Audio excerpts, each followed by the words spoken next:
You were born in the backwoods of 18th century China, during the reign of the Qing Dynasty.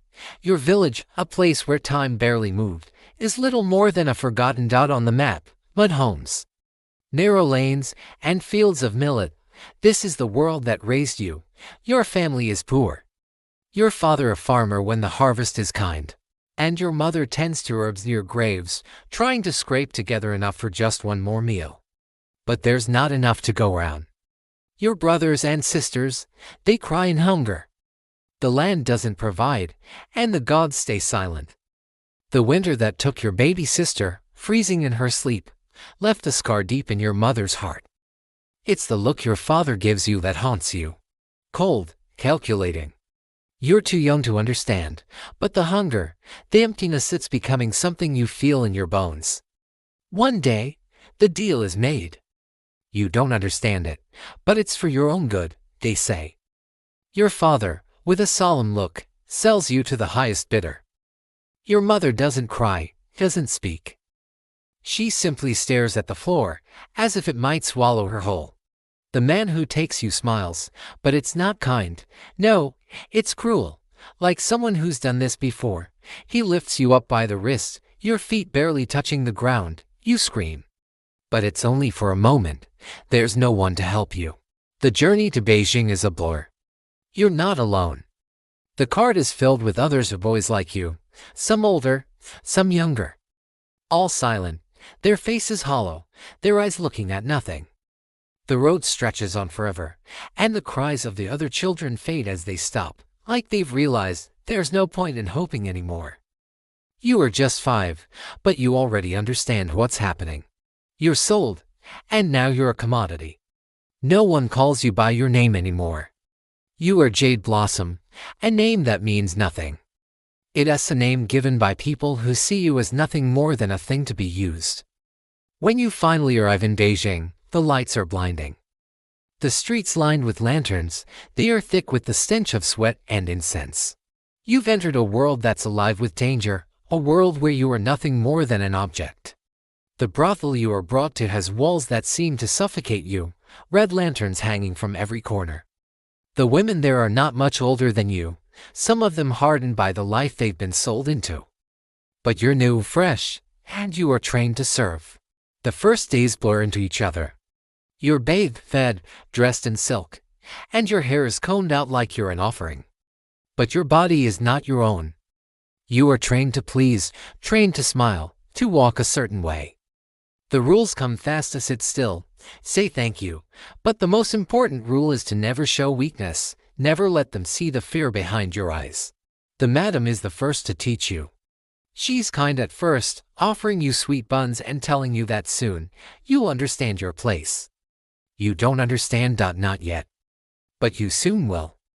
They teach you to walk with hips loose, to sway like a dancer even though you feel like a puppet. Your feet are bound small, just like they said it should be. The pain is nothing compared to the anger they lash at you when you get it wrong. By the time you turn 7, the world you've known has changed. You've grown accustomed to the strange rituals, the stares, the feeling of being examined like an object at market. Your body has been molded, trained to satisfy the demands of those who will pay for your innocence, for your youth, for your beauty. It's not freedom, it's survival, and survival comes at a steep cost. You don't understand everything just yet, but you know it's your turn. The clients are waiting. The madam has prepared you. She looks at you with a blank, calculating gaze, but beneath that, there's something darker. She sees you as an asset, a piece in a game much larger than you could ever comprehend. She knows that your time, like every boy before you, will come and go. The first man is old, graying hair, stooped shoulders, his eyes clouded with years of indulgence. His hands shake, but not from age or from lust. He smells of wine and sandalwood, a sickly sweet scent that makes you gag. The stench of rot clings to him. You feel his gaze burn into you, his fingers grazing your skin as he approaches. Don't cry. Don't flinch. Make it sweet, the madam whispers. You nod, though you don't know what she means. How can you make something so dark and so vile sweet? His touch feels like fire on your skin, but worse than that is the feeling of being reduced to nothing, just an object for his twisted desires. His breath is foul, and when he touches your face, his fingertips feel cold and clammy against your skin. It's like the first part of you is already gone. He calls you Little Orchid, his nickname for you, but it's not a name, it's a label that has been slapped onto your identity. The madam watches from a distance, though her gaze is hollow. She doesn't care what happens to you now. You're no longer a boy in her eyes. You're just a vessel, a thing to be used, to be sold. When it's finally over, the man leaves a coin on the table, as if he's done something noble. A coin that represents your worth. His words are hollow, good boy. You were very good. They mean nothing to you, but you still swallow them, because this is the only way to survive. You want to scream, but your throat feels as though it has been locked shut. The tears that should fall don't come, instead, there's only a terrible numbness. Your body betrays you. You're broken, but no one cares. You lie there, and moving, the world spinning, wondering if this is the rest of your life. A few moments pass, but it feels like eternity. As the door closes behind the man, you collapse on the bed. Your body aches, not just physically, but emotionally. There is an emptiness that words can decapture, something hollow inside you that gnaws, and tears, pulling you further into the depths of despair. The madam doesn't comfort you. She never will. She leaves you to your fate, knowing you will soon become just another part of the brothel's machinery. The quiet is suffocating. The silence feels like it weighs more than the hands that touched you, more than the words of the man, more than anything you could possibly bear. But you've been trained for this. You've been taught to ignore the pain, to smile when you want to cry, to laugh when it hurts. Because survival means pushing through everything. And the moment you step out of the room, you've learned to hide it, to pretend like nothing happened, like you are whole when you know you're not. Days turn into weeks. You're learning that life here is a cycle, an endless loop. You are used, then discarded, and used again. You learn to smile when you want to cry, to laugh when it hurts. The pain is your constant companion. By 12, you've become a favorite.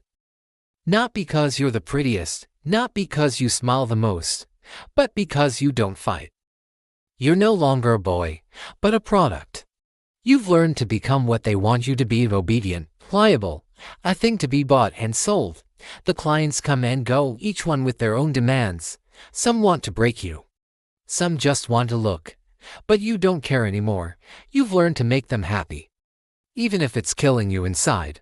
You are no longer Jade Blossom. You're just a name in the book, a body to fill the silence in the room. By the time you turn 15, you are no longer valuable. You are a commodity that has aged too quickly.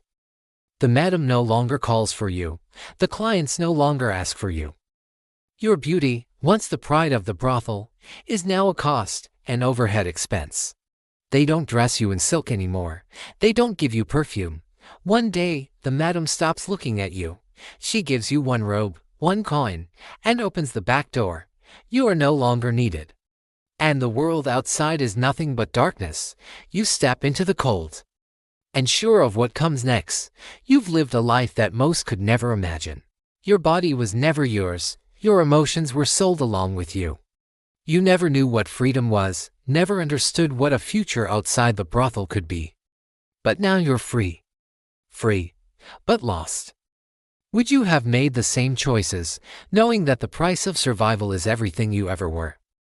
Would you have fought to change your fate, knowing that you might have never survived? Let me know what you think in the comments below.